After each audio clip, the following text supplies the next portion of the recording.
This is one of the things that I find puzzling, for example, about Dawkins, because Dawkins formulated the idea of meme, which is, by the way, the same idea as archetype. It's exactly the same idea, except he just stopped. It's like, okay, there are memes, they're selected for. Okay, selected on what basis exactly? Does that mean there's a hierarchy of memes? Are the memes more likely are the memes that are conserved more likely to be, what would you say, viable organisms? If they're viable organisms, are they microcosms? This is really interesting in terms of the survivability, because there's a point, I've spoken to Richard Dawkins, well, a number of times, but twice on my podcast.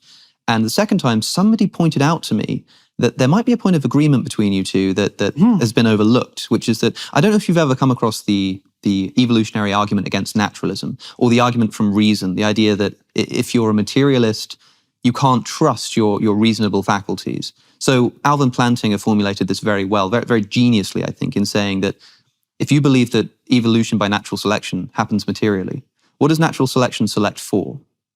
Survivability. So if you're a materialist, that means that the very rational faculty that you're using right now evolved not to be sensitive to truth, but to survivability. Yes, that's right. And if that's the case, well, definitely. Why do you believe in the truth of evolution? Well, because you've been rationally convinced of it. But the thing that you've just assented to, the belief itself, has just undercut the process by which you came to that belief. Look, there's a whole, the New England pragmatists figured this out in like 1880. Yeah, now I think this is a fascinating, I think it really is just It is. It's exciting. It's novel. That's for sure. Brilliant. That's for sure. It's actually a point where Darwin and Newton do not come together. How do you mean?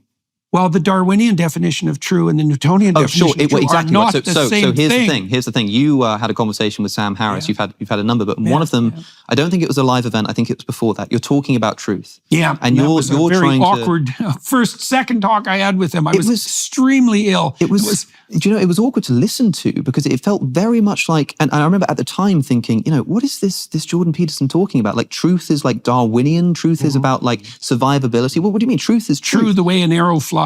Yeah, right. And now I asked Richard Dawkins about the evolutionary argument against naturalism. Yeah. I said, well, how can you know that what you believe is true? And he said, because believing true things makes me more likely to survive. Watch where you go with that. I didn't catch it at the time, but I thought to myself afterwards, it was one of my commenters on Patreon actually had mentioned this. He was listening to Richard, and I said, but sometimes it's at least possible that something that's false helps you to survive. The rustling in the bushes, believing that that's a lion every time, or a tiger, even if it's not, that helps you to survive, because that one time that it is, you're still going to run away, and it costs you nothing to run away when it's not a tiger. So believing it's a tiger, even when it's not, is going to help me to survive. That's why we have a negativity bias. Yeah, and Dawkins says, well, yeah, of course there are some circumstances where believing something false could be beneficial to survival. And I said, well, how do you know that 2 + 2 = 4 is not one of those?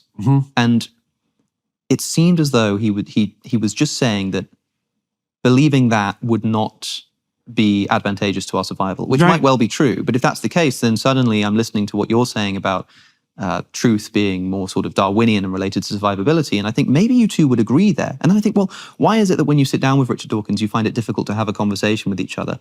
And well, I think it's partly because we don't know each other very well. That's right. Also and so, true. And also, there are things he knows that I don't know, and there are things I know that he doesn't know. Now, I would say, in my defense, that what would you say? I'm more aware of the things he knows that I don't know than he is of the things I know that he doesn't know, right? So, for example, as far as I can tell, Dawkins doesn't know anything about the Jungian tradition of literary interpretation. And that actually, if you're going to talk about religion, that's actually a fatal flaw, right? So, and he's called me, for example, drunk on symbols. It's like, well, the imagination is a biological function.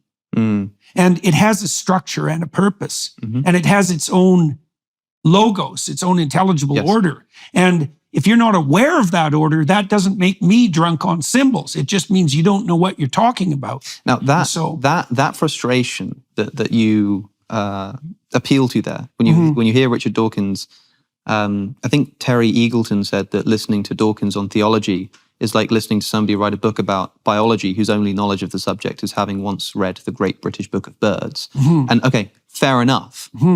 But that actually turns out to be a real problem. And it's a problem with regards even to the meme idea, because you don't have to extend Dawkins' work very far to understand that religious stories are memes. Sure. Right. Yeah. Well, and there's a hierarchy of memes, and some of them are very functional. But then here's the thing, like that frustration that you're sort of throwing in that direction, I think people throw towards you when you say, well, religion, you don't have to look very far to see that religion is a meme. Well, without further clarification, and of course there's going to be it, you can understand why to somebody first listening, that sounds almost atheistic, or religion is a meme. No, right? Religion is not a true historical account of, the history of the universe. It's not a true historical account. It's a meme. Now, when you say that the resurrection of Jesus. Well, what does it mean historically that the Spirit of God brooded upon the primordial waters? Like, what does that mean historically? Well, no one knows. I agree. That means historically. I don't think that at least most of Genesis or parts of Genesis are supposed to be. I mean, the Bible is a library, right? It's not a book, and that means that it's going to contain different genres. That's for sure. And so when I and some of them are more historically accurate, and some of them tilt more towards that kind of elusive.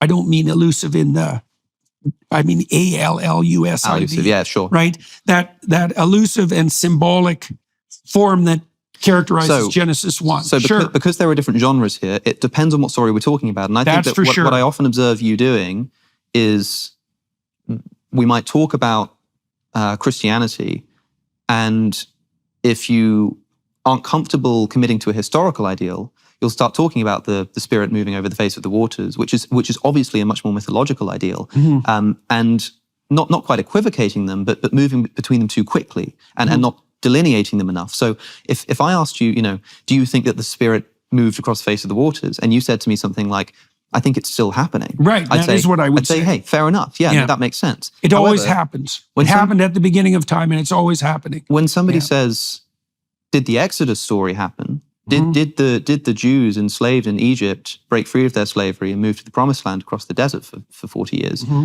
Did that happen? You have also said, of the Exodus specifically, it's still happening. Yes. Now, to me, that's far more inappropriate than saying that the Spirit is still moving across the face of the waters, because I think what people mean there is, do you believe that these people in that time period actually did this in such a way that, for instance, might show up in an archaeological report? Well, I think that's the simplest answer to that is probably. Sure, and that's fine too. But we don't know. There is, like, to the degree that there's been archaeological investigations into the kinds of biblical narratives that you've described, the archaeological evidence tends to fall on the side of historical accuracy in relationship to the Bible, quite surprisingly often. Clearly, you spent more time in Exodus than probably any person I've ever met in person, right? Clearly, the story sort of captivates you, and you think it's really important and can teach us a lot, right? Yeah, of course. It's infinitely deep story. I think most people speaking to you already know that you think that, right? And so when they ask you a question, when they suddenly say to you, but do you think it really happened? Well, what the hell does that mean? You must know that what they mean is what I was talking about a second ago, which is that sort of... What? Okay, so fine. So it's easy just to turn this around. It's like, okay, what exactly happened in your historical account when Moses encountered the burning bush? I don't need to know exactly what happened. What I need to know is... I'm not asking you specifically I know. Or attacking you for that. What I need to know is that if I sort of went to the Egyptian desert at sort of the time that this story is alleged to have taken place in history, would I see a mass movement of Israelites from Egypt into the Promised Land? Would I see people with feet walking through the desert, leaving footprints? Well, let's take it apart rationally. So, but you also understand that when someone's asking that, and you like, even if you don't like the question, you must understand what someone's asking. Oh yes, well, and if that's the case, understand many of the things that they're doing simultaneously. Then you must also understand that when you then say it's still happening, people just go, "What are you talking about?" Yeah, well, I would say that's not my problem.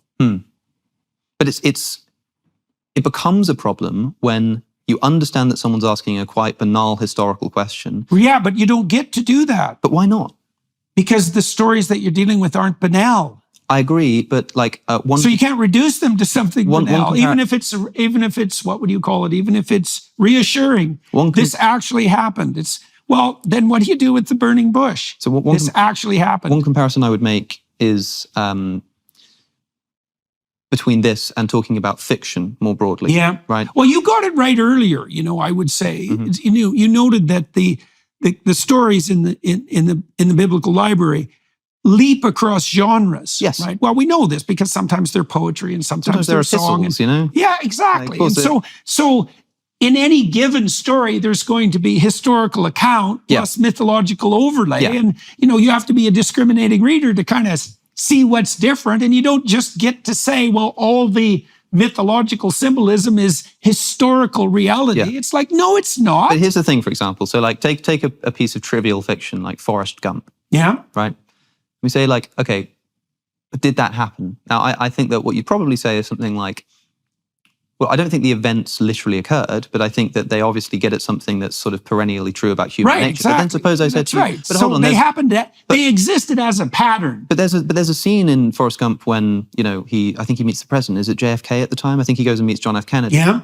And so I said to you, well, is JFK the like that specific part of that story? Is it true that JFK was the president?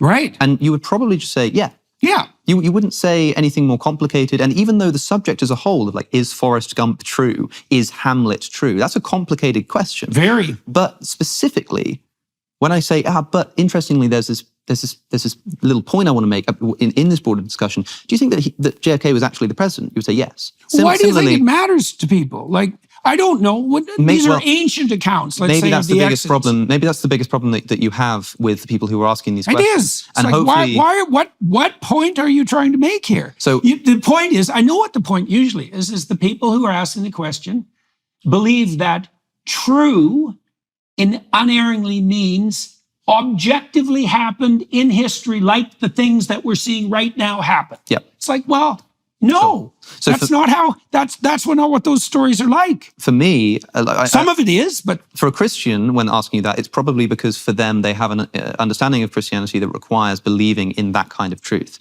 For me, yeah, no, that is. And the reason why I hope that like me asking these questions will be less frustrating to you is because I have no desire for that. I don't care about that. I'm genuinely just interested in what you think. Yeah, and so understood. my desire to know whether you think Exodus historically happened goes no further than a point of interest about your beliefs. Well, so there's elements of especially the setup to the Exodus story that strike me as very, very plausible historically. Mm-hmm. So, for example, the Jews before the Pharaoh of that time were under the guidance and protection of Joseph and the previous Pharaoh, and they regarded the Israelites as benefactors because Joseph had helped save the kingdom and his people were welcome. But that was forgotten.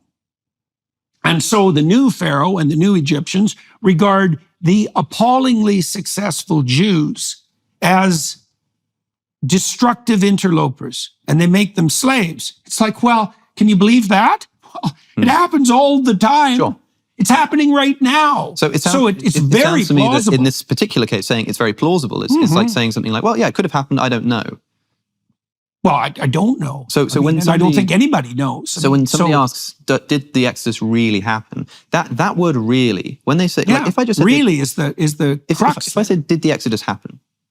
And I'd understand why you would then say, well, you've got to understand what kind of story this is. Fine. Yes. But then if somebody says, yeah, but did it really happen? Well, which parts of it? Even if they're not expressing it very well, like what they're getting at there is they're trying to emphasize the historicity. They're trying to say, yeah, but did it historically happen? Probably is what they mean by the word really there. Right. But the thing is, it speaks of the problem is that Christians who ask that have a metaphysics that's not Christian. Mm-hmm.